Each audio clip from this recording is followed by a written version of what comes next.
Oh boy. So this thing done popped off real. It done popped off completely all over again like it did last year with the George Floyd situation. It started with the resignation of the cop who now we know is Kim Potter.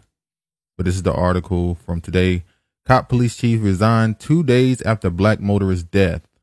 A white police officer who fatally shot a black man during a traffic stop in Minneapolis suburb resigned Tuesday, as did the city police chief. Moves that the mayor said he hoped would help heal the community and lead reconciliation after 2 nights of protests and unrest. Yeah. These fascist pigs don't even have a heart. They don't give a any of us. The revolution will not be televised, ladies and gentlemen. Do not let those fireworks distract you. They've been going hard all over again in Minneapolis. Obviously, Portland, Oregon as well. For some reason, they protested in a whole other state. But police and protesters faced off once again after nightfall Tuesday, with hundreds of protesters gathering again at Brooklyn Center's heavily guarded police headquarters, now ringed by concrete barriers and tall metal fences, where police in riot gear and National Guard soldiers stood watch. Murderapolis, that's the nickname they gave it, was scrawled with black spray paint on concrete barrier. Brooklyn Center Mayor Mike Elliott said at the news conference that the city had been moving toward firing Potter. When she resigned, Elliott said he hoped that her resignation would bring some calm to the community, but that he would keep working toward full accountability under the law. We have to make sure that justice is served, justice is done. Daunte Wright deserves that. His family deserves that. Oh boy. And not too long after that, this is her resignation letter, if you want to call it a letter. Dear Mayor Elliott, Mr. Edwards, and Chief Gannon, I am tendering my resignation from Brooklyn City Police Department effective immediately.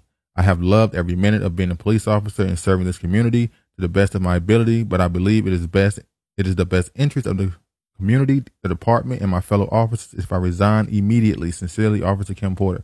Now, a lot of people are using this actually against her, saying that in this resignation, she showed no pity or sympathy for what happened to the Daunte Wright kid. So this might come back to bite her in the future. And if you go further, she was charged. What we know, Kim Potter faces prison time, fined if convicted of second-degree manslaughter and shooting death of Daunte Wright. Now, I noticed a lot of these police civilian shootings and stuff, they're not going for murder 1 no more. They're beginning to go for manslaughter and murder 3. They're not going for the home run no more. They're just trying to get these people in prison. Kim Potter, the officer who fatally shot Daunte Wright in a traffic stop in Minneapolis suburb, is a 26-year veteran of the Brooklyn Center Police Department. 26 years on the force, and you didn't know that your taser was on your left side, not your right side. That's crazy. Potter was arrested Wednesday and charged with second-degree manslaughter, officials said. Washington County Attorney Pete Orput issued a news release with details from the criminal complaint. Potter was arrested Wednesday morning. Online records for a Hennepin County jail show she was held without bail. If found guilty, Potter faces up to 10 years in prison and $20,000 fine, according to Minnesota law. As we know, the former police chief Tim Gannon also resigned on Tuesday. Intent isn't a necessary component of second-degree manslaughter in Minnesota. The charge can be applied in circumstances where a person is suspected of causing a death by culpable negligence. That creates an unreasonable risk and consciously takes chances to cause the death of a person. So, yeah, they definitely looking for a guilty charge with this one. I mean, that culpable negligence, that's what I was saying before. I mean, if anything, this was just severe negligence. I don't know how she didn't get fired immediately. I don't even know how she even got the chance to resign, honestly. But if you look here, Potter is being represented by Earl Gray, an attorney who also represents Thomas Lane, a former Minneapolis police officer charged with aiding and abetting second-degree murder and manslaughter in the death of George Floyd. So she went and got the same lawyer. Now, this right here is something that came out about her the second she was charged. People found out, when people found her name, I mean to say, Potter involved in 2019 shooting. Potter was one of the first officers on the scene of a fatal police shooting in 2019 when a police officer shot an autistic man Kobe DeMock Hester, who had allegedly grabbed a knife, the Star Tribune reported. The newspaper, citing an investigative report from the Hennepin County Attorney Office, reported Potter told 2 officers involved in the shooting to exit the residence, get in separate squad cars, turn off their body-worn cameras, and not talk to each other. Now, that also could be, people are using that against her, saying that she's dirty. But you also could say she was doing that so that those guys were not allowed to get their story together. Because if somebody commit a crime together, or if they do something together and you allow them to sit with each other for hours at a time, they're allowed to come up with a story with each other so they can say the same things. While if you immediately separate them, they won't have that chance to create their story. They'll give the story from their point of view only, so they might contradict each other, and you can actually have a better chance at solving the case. So I'm not sure if that's going to be something that truly hangs her in the end. But I also want to get to the family. The mother and the father, they did an interview where they finally stepped out. Obviously, his father's black, his mother's white.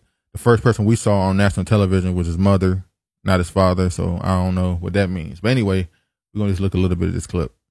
We do know that the police chief, he said that he believes that the shooting, that the officer meant to shoot the taser, not her gun, and that it was an accidental shooting. Do you accept that explanation, Mr. Wright? The thing is, this case reminds me a lot of the Amber Geiger, I forgot how you say her name, case in Texas, when she accidentally walked in someone else's apartment and shot them because she thought they were committing a burglary. She was found guilty. I mean, you can't defend walking into someone's house and shooting them and saying it was an accident. The same way you can't shoot somebody and say, "Oh, my bad, I meant to reach for my taser." But we have seen cases like this where a cop wants to get their taser, instead they pull their gun, shoot somebody, kills them, and they get off for it. So that part is definitely not a slam dunk. I cannot accept that. I lost my son. He's never coming back. I can't accept that. A mistake that doesn't even sound right. This officer that's been on the force for 26 years. I can't accept that. And Mrs. Wright, we know that the mayor has called for this officer to be fired, to be relieved of her duties. What would you like to see happen, ma'am? I would like to see justice served and her held accountable for everything that she's taken from us. So that was the family there, or the mother and the father, should I say. But guess who they hired to be their damn lawyer to get justice? Ben Crump, the ambulance chaser. He found another ambulance to chase. Good Lord. It's almost like this man be already in the state before something pop off. He just knows. It's crazy. Ben Crump to represent family of Daunte Wright. I don't even need to read nothing about this. We already know how this is going to go down. We already know they're looking for money. So yeah, ain't really much to say about that. But I do also want to bring up Black Lives Matter, who tweeted out a GoFundMe link of Daunte Wright, a GoFundMe, which was the stupidest. That was so stupid. Your Black Lives Matter has been under fire the last couple months for all the money they've generated, and now you want people to give more money to a GoFundMe when your corporation has been known to have millions of dollars. You should just pay for the funeral. You should just pay for all the legal fees and all that stuff. What are you doing? Like, how brain dead? What is wrong with these people? I already said they're cashing out on Black Lives Matter. They pretty much already done with it.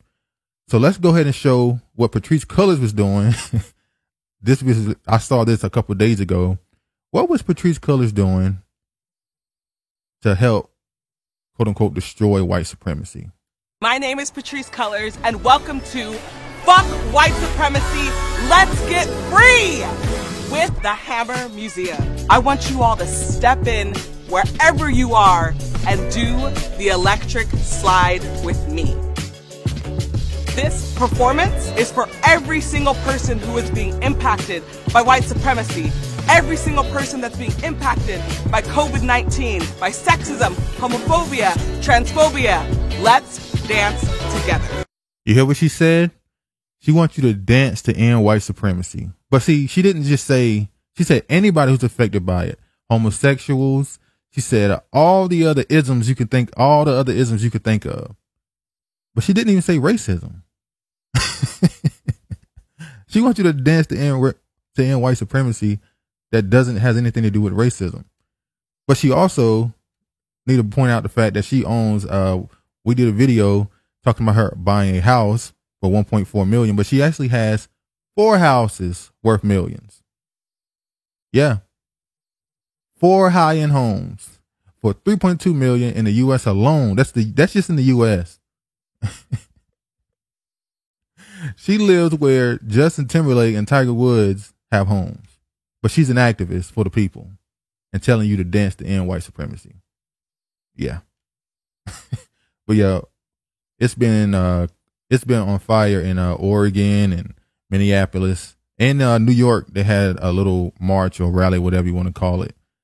So we're right back to where we were this time last year. I didn't believe it. My brother said it definitely was going to happen, and it looked like it's going to happen. They definitely are going to go into the summer and turn this into a whole nother situation. I don't know what the end goal of this one is. We know the end goal of the marching and protesting and stuff last year was for the election. So we'll see if they try to blame this on Biden. Is this Biden's America? Because this was Trump's America last year. So this has to be Biden's America, right? Or are they still being influenced by Trump somehow? We'll see how they try to flip that. But I also want to get into another story. Just a quick story here at the end of a little bit of light in the darkness. Former Buffalo officer who stopped fellow cops' chokehold on suspect will get pension after winning the lawsuit. This was a black woman who stopped her white male partner, a police officer, from choking out and possibly killing a black suspect. A former Buffalo police officer who said she was fired for intervening when a white officer attempted to choke a black suspect will receive her pension after winning a lawsuit on Tuesday. The New York State Supreme Court vacated the previous ruling upholding the firing of Carol Horn, CBS Buffalo affiliate WIVB TV reports. In this ruling, Judge Dennis Ward wrote, "The city of Buffalo has recognized the error and has acknowledged the need to undo an injustice from the past. The legal system can, at the very least, be the mechanism to help justice prevail, even if belatedly. While the Eric Garners and the George Floyds of the world never had a chance for a do-over, at least here the correction can be done," Ward wrote. Now, the officer who was her partner, Kowalski, sued Horn and her lawyer for defamation in 2011. A judge found that Horn's lawyer made 8 statements that were considered defamatory and false, including the claim that Horn saved the life of a suspect who was already in handcuffs and was being choked out by Officer Greg Kowalski. But Mack maintains that Horn saved his life. "He was choking me. I was handcuffed." Carol said, "You're killing him, Greg." And she reached over and tried to grab his hand around my neck, Mack told CBS This Morning last year.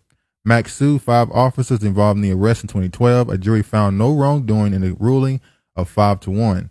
The juror who sided with Mack said the juror who sided with Mack was the only black person on the jury. See, that's why they don't let niggas on the jury, because they know more than likely you're gonna side with your own, which is normal.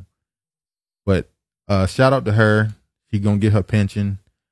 We all know that a lot of officers who do decide to come out and say something. Remember that the black lady down in I think it was Louisiana or somewhere in New Orleans. She came out against I think it was the Eric Garner situation, and she was pretty much put on administrative leave, and we ain't heard from her since. There was a black male officer in Georgia, I believe, who came out against certain things and went against the blue wall, should I call it, and he was put on administrative leave, and we ain't heard from him since.